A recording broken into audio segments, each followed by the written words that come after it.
ಬೇಗ darling, field ಬಿಟ್ಬಿಟ್ಟಿದ್ದೀನಿ. ಇನ್ಮೇಲೆ ನಿನ್ ತಂಟೆಗೆ ಬರಲ್ಲ, ಊರಲ್ಲೇ ಸೆಟ್ಲು. ಜಮೀನು ಹುಡುಕ್ತಾ ಇದ್ದೀನಿ, ನಾ ರೌಡಿ ಅಲ್ಲ ಡಾರ್ಲಿಂಗ್, ರೈತ. ಮಜಾ ಕನ್ನಡದ ವಿಶೇಷ ಕಾರ್ಯಕ್ರಮಕ್ಕೆ ತಮ್ಮೆಲ್ಲರಿಗೂ ಕೂಡ ಆತ್ಮೀಯವಾದ ಸ್ವಾಗತ. ನಾನು ಭಾರತಿ ಜಾವಳಿ. ವೀಕ್ಷಕರ ಎಂದಿನಂತೆ ಇವತ್ತು ಕೂಡ ನನ್ನ ಜೊತೆ ವಿಶೇಷ ಅತಿಥಿ ಜಾಯಿನ್ ಆಗ್ತಾ ಇದ್ದಾರೆ. ಇವರು ತಾಜ್ ಮಹಲ್, ಗುಲಾಮ ಹಾಗೆ ಚಾರ್ಮಿನಾರ್ ಸಿನಿಮಾದಲ್ಲಿ ನಟಿಸಿದಂತಹ ನಟ ಕಡ್ಡಿ ವಿಶ್ವ ಅವರು. ಇವತ್ತು ನನ್ನ ಜೊತೆ ಕಡ್ಡಿ ವಿಶ್ವ ಅವರು ಜಾಯಿನ್ ಆಗ್ತಾ ಇದ್ದಾರೆ. ಒಂದಿಷ್ಟು ಸಿನಿಮಾದ ನಂತರ ಬ್ರೇಕ್ ಅನ್ನ ತೆಗೆದುಕೊಂಡಿದ್ರು. ಸೊ ಇವಾಗ ಮತ್ತೆ ಕಮ್ ಬ್ಯಾಕ್ ಮಾಡ್ತಾ ಇದ್ದಾರೆ. ಬಗೀರ ಸಿನಿಮಾದಲ್ಲಿ ಒಂದು ವಿಶೇಷ ಪಾತ್ರವನ್ನು ಕೂಡ ಕಡ್ಡಿ ವಿಶ್ವ ಅವರು ಮಾಡ್ತಾ ಇದ್ದಾರೆ. ಸೊ ಇವತ್ತು ನನ್ನ ಜೊತೆ ಕಾರ್ಯಕ್ರಮದಲ್ಲಿ ಅವರು ಜಾಯಿನ್ ಆಗಿದ್ದಾರೆ. ಅವರ ಸಿನಿಮಾ ಜರ್ನಿ, ಅವರ ಕಮ್ ಬ್ಯಾಕ್ ಜರ್ನಿ, ಇದೆಲ್ಲದರ ಬಗ್ಗೆ ಅವ್ರ ಜೊತೆ ಮಾತನಾಡೋಣ. ಮೊದಲಿಗೆ ಅವ್ರನ್ನ ಕಾರ್ಯಕ್ರಮಕ್ಕೆ ಬರ್ಮಾಡ್ಕೊಳ್ಳೋಣ. ಸರ್, ಕಾರ್ಯಕ್ರಮಕ್ಕೆ ಆತ್ಮೀಯವಾದ ಸ್ವಾಗತ. Thank you. Kaddi Vishwa sir ಅಂದರೆ ಒಂದಿಷ್ಟು ಸಿನಿಮಾಗಳು ನೆನಪಾಗುತ್ತೆ. ಬಟ್ ಒಂದು ಲಾಸ್ಟ್ ಫ್ಯೂ ಇಯರ್ಸಿಂದ ನಾವು ನೋಡ್ತಾ ಇಲ್ಲ ಎಲ್ಲಿದ್ದಾರೆ ವಿಶ್ವ ಸರ್, ಏನು ಮಾಡ್ತಿದ್ದಾರೆ ಅಂತ. ಯಾಕಂದರೆ ನೀವು ಒಂದಿಷ್ಟು ಪಾತ್ರಗಳ ಮೂಲಕ ಕನೆಕ್ಟ್ ಆಗಿದ್ದೀರ. ಸೊ ಎಲ್ಲಿದ್ರು ವಿಶ್ವ ಸರ್, ಏನು ಮಾಡ್ತಾಯಿದ್ರು, ಹೆಂಗಿದೆ ಲೈಫು? ಲೇಟ್ಲಿ ನಾನು ಒಂದು last cinema actually silicon city, ಅದಾಗಿ ಒಂದು 5 years ಐ ಗೆಸ್. ಅಷ್ಟು ವರ್ಷ ಕೆಲಸ ಮಾಡೋಕ್ಕಾಗಿಲ್ಲ. ತಂದೆಗೆ ಒಂದು ಸ್ವಲ್ಪ ಹುಷಾರಿರಲಿಲ್ಲ. ಅದಾಗಿ ಕೋವಿಡ್ಡು ಪ್ಲಸ್ ಒಂದು 3 years ಹಿಂದೆ ಮದುವೆ ಆಯಿತು. ಮಗುಗೆ ಇವಾಗ 1 ವರ್ಷ. ಇದ್ರ ಮಧ್ಯೆ ಹೆಂಗೆ ಟೈಮ್ ಹೋಯ್ತು ಗೊತ್ತಾಗಲಿಲ್ಲ. ಪ್ಲಸ್ ಐ ಗೆಸ್ ಮಧ್ಯದಲ್ಲಿ ಒಂದು ಸ್ವಲ್ಪ ಕಾನ್ಸಂಟ್ರೇಷನು ಕಮ್ಮಿ ಆಯಿತು ಅನಿಸ್ತು ನನಗೆ. ಅದರ್ವೈಸ್ ನಾನು ಯೂಶ್ವಲಿ ನಾನು ಇಷ್ಟಪಟ್ಟು ಮಾಡಿದ್ದು ಕ್ಯಾರೆಕ್ಟರ್ಸು. ನಂಗೆ ಮಧ್ಯ ಕೂಡ ನನಗೇನು ಅಂಥ ಇಂಟ್ರೆಸ್ಟಿಂಗ್ ಅಂತ ಯಾವುದು, ನಾನೇನು ಸ್ಟಾರ್ಟ್ ಮಾಡೋದ್ನಲ್ವ, ತಾಜ್ ಮಹಲ್ ಆಗಿರ್ಬೋದು, ಗುಲಾಮ, ಬಿರುಗಾಳಿ, ಪುಂಡ, ಅವೆಲ್ಲ ಕ್ಯಾರೆಕ್ಟರ್ಸು ಆ ಥರ ಅಷ್ಟು ಇಂಟೆನ್ಸ್ ಕ್ಯಾರೆಕ್ಟರ್ಸ್ ಯಾರು ನನಗೇನು ಕರೆದು ಕೊಡಲಿಲ್ಲ ಅನ್ನಿಸ್ತು. ಇಲ್ಲ ನಂಗೆ ಸಿಕ್ಕಲಿಲ್ಲ. ಅದಕ್ಕೆ ಒಂದು 5 ವರ್ಷ ಗ್ಯಾಪು. ಬಟ್ ಖುಷಿ ಇದೆ ಇವಾಗ. ನಾನು ವೆಯ್ಟ್ ಮಾಡ್ತಾ ಇದ್ದಿದ್ದು ಎಷ್ಟು ನನಗೆ ಯಾವುದು ಬೇಕಾಗಿತ್ತು ಅನ್ನಿಸ್ತೋ ಅದು ಬಗೀರಾಯಿಂದ ಬರುತ್ತೆ ಅಂತ ನಂಗೆ ಅನಿಸಿದೆ. ಮಿಸ್ ಮಾಡ್ಕೊಂಡ್ರೆ ಸರ್, ಒಂದು ಕೋವಿಡ್ ಪೀರಿಯಡ್ ಅಂತ ಒಂದು ಬಿಟ್ಟರೆ ಅವಾಗ ಬಿಡಿ ಸಿನಿಮಾಗಳು ಆಗ್ತಾ ಇರಲಿಲ್ಲ, ಒಂದು ಸ್ಟಾಪ್ ಆಗಿತ್ತು. ಬಟ್ ಒಂದಿಷ್ಟು ಸರ್ಟನ್ ಪೀರಿಯಡಲ್ಲಿ ಯಾವತ್ತಾರು ಮಿಸ್ ಮಾಡ್ಕೊಂಡ್ರೆ ಸರ್? ಖಂಡಿತ ಮೇಡಮ್, ತುಂಬ ಮಿಸ್ ಮಾಡ್ಕೋತಾ ಇದ್ದೆ. ಅದು ಇನಿಷಿಯಲಿ ನಾನು ಅವಾಗಲೇ ಮಾತಾಡ್ತಾ ಇದ್ದಾಗ ಹೇಳಿದ್ನಲ್ಲ, ಹೆಂಗೆ ಅಂದರೆ ಸ್ಟಾರ್ಟಿಂಗಲ್ಲಿ ನಾವು ಯಾವಾಗ ಡಿಸ್ಕಂಟಿನ್ಯೂ ಅಂತ ಆಗತ್ತಲ್ಲ, ಒಂದು ಸ್ಮಾಲ್ ಪೀರಿಯಡ್, ಒಂದು 6 ತಿಂಗಳು ಇರ್ಬೋದು, 1 ವರ್ಷ ಇರ್ಬೋದು, ಅವಾಗ ನಮಗೇನು ಅನಿಸದೇ ಇರ್ಬೋದು. ಬಟ್ ಸ್ಲೋಲಿ ನೀವು ನಿಜವಾಗ್ಲೂ ಪ್ಯಾಷನೇಟ್ ಆಗಿ ಇಷ್ಟಪಟ್ಟು ಕೆಲಸ ಮಾಡ್ತಾ ಇದ್ರೆ ಯಾವುದೇ ಇಂಡಸ್ಟ್ರಿಲಾಗಲಿ ಯಾವುದೇ ಏರಿಯಾಲಾಗಲಿ ನಿಮಗೆ ಸ್ಲೋ ಆಗಿ ಅನ್ಸಕ್ಕೆ ಶುರುವಾಗುತ್ತೆ. ನನಗೆ ಕಷ್ಟ ಆಗ್ತಾ ಇದೆ, ಇದು ಕೇಳೋರ್ಗೆ ಉತ್ತರ ಕೊಡೋದು ಕಷ್ಟ ಆಗ್ಬಿಡುತ್ತೆ. ಏನು ಗುರು ಕಾಣಿಸ್ತಾನೆ ಇಲ್ಲ ಅಂತಾರೆ. ಆಮೇಲೆ ನೀವು ಮಾಡಿದ ಪಾತ್ರ ನ್ಯಾಪ್ಸ್ತಾರವರು. ಆವಾಗ ನಾವು ಯಾವಾಗ ಕೆಲಸ ಮಾಡ್ತಾ ಇರೋಲ್ವೋ ಅವ್ರು ನ್ಯಾಪ್ಸ್ದಾಗ ತುಂಬ ಕಷ್ಟ ಆಗುತ್ತೆ ಅವ್ರಿಗೆ ಉತ್ತರ ಕೊಡೋದು. ನಾವು ಹೆಂಗೆ ಹೇಳೋದು, ನಾವು ಅವ್ರಿಗೆ ಸುಳ್ಳು ಹೇಳಬೇಕು, ನಾನು ಏನೋ ಮಾಡ್ತಾ ಇದ್ದೀನಿ ಈ ಥರ ಹೇಳ್ಬೇಕು ಹೊರ್ತು ನಾನು ಬಿಟ್ಟುಬಿಟ್ಟಿದ್ದೀನಿ ಅಂತ ಹೇಳಕ್ಕೆ ಆಗೋದೇ ಇಲ್ಲ. ಯಾಕಂದ್ರೆ ನಿಮ್ಮ ಮನಸ್ಸೇ ಒಪ್ಪಲ್ಲ ಆ ಥರ ಹೇಳೋಕ್ಕೆ. ಆ ಥರದ್ದೇ ಪೀರಿಯಡ್ ಇದು. 5 ವರ್ಷ ಏನು ಇದೆಯೋ ಆ ಥರದ ಪೀರಿಯಡ್ ಅದು. ನನಗೆ ಹೇಳ್ಕೊಳಕ್ಕೆ ನಾಚಿಕೆ ಆಗೋದು, ಏನಪ್ಪ ಇದು, ಹೆಂಗಪ್ಪ ಉತ್ತರ ಕೊಡೋದು, ಇದು ಯಾರೋ ಕೇಳ್ತಾರಲ್ಲ ಅವಾಗ ಅನ್ಸೋದು. ಆಮೇಲೆ ಒಂದು ಸತ್ಯ ಏನು ಅಂದರೆ, ನಾವೆಲ್ಲಿ ಕಳ್ಕೊಂಡಿರ್ತೀವಿ ಅಲ್ಲೇ ಹುಡುಕ್ಬೇಕದು. ಕೊನೆಗೆ ಎಲ್ಲಿ ಬಿದ್ದಿರ್ತೀವಿ, ನಾವು ಇಲ್ಲಿ ಬಿದ್ದುಬಿಟ್ಟು ಬಾಂಬೆಲ್ಲ ಹುಡುಕ್ತೀನಿ ಅಂತಂದರೆ ಅದು ಸಿಗೋದಿಲ್ಲ ಇವತ್ತು.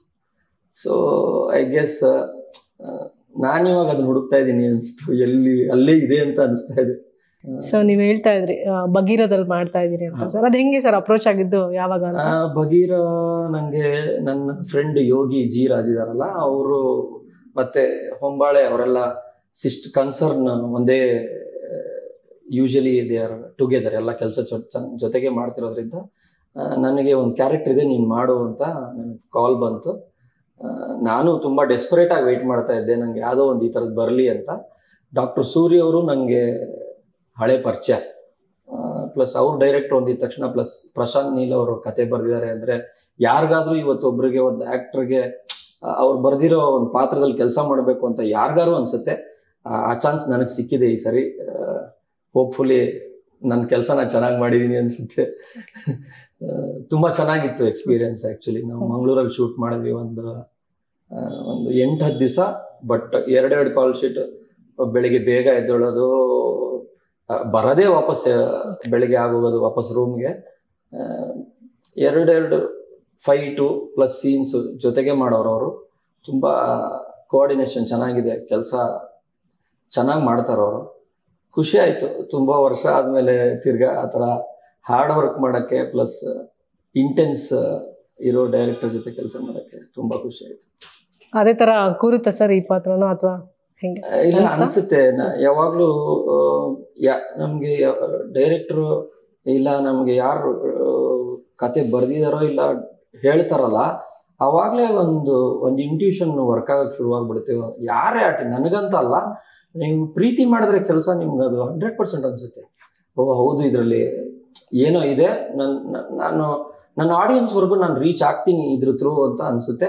ಅದು ನನಗೆ ಈ ಸಿನಿಮಾ ನಂಗೆ ಖಂಡಿತ ಅನಿಸಿದೆ. ಸರ್ ಎಷ್ಟಾಯ್ತು ಸರ್ ಮೂವಿ ತಾಜ್ ಮಹಲ್ ಶುರು ಮಾಡಿದ್ರೆ ಇಲ್ಲಿವರೆಗೂ ಎಷ್ಟಾಗಿದೆ? ನನಗೆ ಬಗೀರ 25ನೇ ಸಿನಿಮಾ ಅನ್ಸುತ್ತೆ ಮೇಡಮ್. ಒಂದು ಆ ಕಡೆ ಒಂದು ಈ ಕಡೆ ಇರ್ಬೋದು, but about 25 cinema. Sir count ಕಮ್ಮಿ ಆಯ್ತು ಅನ್ಸುತ್ತಾ ಅಥವಾ ನೀವು ಚೂಸ್ ಮಾಡ್ಕೊಂಡಿದ್ದು ಅಂದ್ರೆ ತುಂಬಾ ಸೆಲೆಕ್ಟೆಡ್ ಅಂತ ಅನ್ಸುತ್ತಾ? ಇಲ್ಲ, ನನಗೆ ಖಂಡಿತ ಯಾವತ್ತೂ ನನ್ನ ಕೌಂಟ್ ಕಮ್ಮಿ ಅನ್ಸೇ ಇಲ್ಲ ನನಗೆ. ಯಾಕಂದ್ರೆ ನಾನು ಸ್ಟಾರ್ಟಿಂಗ್ ಇಂದ ನನ್ನ ಗುರುಗಳು ತುಂಬಾ ಚೆನ್ನಾಗಿ ಸಿಕ್ಕಿದ್ರು. ನನ್ನ ಫಸ್ಟ್ ಸಿನಿಮಾ ಆರ್ ಚಂದ್ರುಯಿಂದ ಹಿಡಿದು ತುಷಾರ್ ರಂಗನಾಥ್ ಆಗಿರ್ಬೋದು, ಎ ಹರ್ಷ, ನಾನು ಯಾರ್ಯಾರ ಜೊತೆ ಕೆಲಸ ಮಾಡಿದ್ದೀನೋ ಪ್ರತಿಯೊಬ್ಬರು ನನಗೆ, ನಾನು ಯಾವುದು ಸ್ಕೂಲಿಂದ ಬಂದಿಲ್ಲ, ನಾನು ಯಾವುದು ನಟನೆಯದು ಬ್ಯಾಕ್ಗ್ರೌಂಡ್ ಇಲ್ದಿರೋದ್ರಿಂದ ನನಗೆ ಸಿಕ್ಕಿರೋ ನಿರ್ದೇಶಕರು ನಾನು ತುಂಬ ಚೆನ್ನಾಗಿ ಹೇಳ್ಕೊಟ್ರು ಕೆಲಸ. ಸೊ ಹಾಗಾಗಿ ನನಗೇನು ಸಿನಿಮಾ ನಾನು ಮಾಡಿದ್ದೀನೋ ಅದು ನಾನು ತುಂಬ ಖುಷಿ ಇದೆ. ನನಗೆ ಅದ್ರಲ್ಲಿ ಅದೇನು ವೆಯ್ಟ್ ಇದೆಯೋ ಆ ವೆಯ್ಟು ನಂಬರ್ಸ್ಗಿನ ಜಾಸ್ತಿ. ನಾನು ಇಷ್ಟು ದಿವಸ ಆದ್ಮೇಲೆ ವಾಪಸ್ ಬರ್ತಾ ಇದ್ದೀನಿ, ನನಗೆ ಕರೆಕ್ಟಾಗಿರೋದು ಒಂದು ಹಿಂಗೆ ಪುಷ್ ಮಾಡೋದೊಂದು ಒಂಥರ ಜಂಪ್ ಬೋರ್ಡ್ ಥರ ಬೇಕಾಗಿತ್ತು. ನಾಟ್ ಜಸ್ಟ್ ಸುಮ್ಮನೆ ಬಂದೆ ಹಿಂಗೆ ಮುಂದಕ್ಕೆ ಹೋದೆ. ಅದ್ರಿಗಿನ ಸರಿಗೊಂದು ಪುಷ್ ಬೇಕು, ಸಿಕ್ಕಿದ್ರೆ ಚೆನ್ನಾಗಿರೋದು ಅಂತ. ಅದು ನಾನು ಈ ಸಿನಿಮಾಯಿಂದ ಎಕ್ಸ್ಪೆಕ್ಟ್ ಮಾಡ್ತಾ ಇದ್ದೀನಿ. ಪ್ಲಸ್ ನನಗೆ ಖುಷಿಯಾಗಿದೆ ಈ ಕ್ಯಾರೆಕ್ಟರ್ ಮಾಡಿ. ನಾನು 2 ದಿವಸದಿಂದನೇ ಡಬ್ಬಿಂಗ್ ಕೂಡ ಮಾಡ್ಬಿಟ್ಟು ಬಂದಿದ್ದೀನಿ. ನನ್ನ ಸೀನ್ಸ್ ನೋಡಿ ನನಗೆ ಖುಷಿಯಾಗಿದೆ.